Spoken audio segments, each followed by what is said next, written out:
جس پر نصیحت اثر نہ کرے تو اسے سمجھ لینا چاہیے کہ اس کا دل ایمان سے خالی ہے۔ جو تجھے تیرے عیب سے آگاہ کرے وہ تیرا دوست ہے۔ اللہ تعالیٰ اس پر رحم نہیں کرتا جو دوسروں پر رحم نہ کرے۔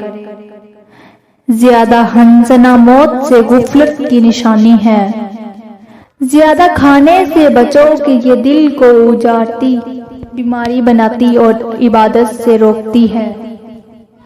برے لوگوں کی دوستی سے تنہائی بہتر ہے۔ طالب علم دنیا کو علم بڑھانا، رزن کے ہاتھ تلوار بیچنا ہے۔ اپنا سب کچھ اللہ تعالیٰ کے حوالے کر دے، وہ سب کو تمہارے حوالے کر دے گا۔ اللہ تعالیٰ کا مقرب وہی ہے جو مخلوق خدا پر شفقت کرتا ہے۔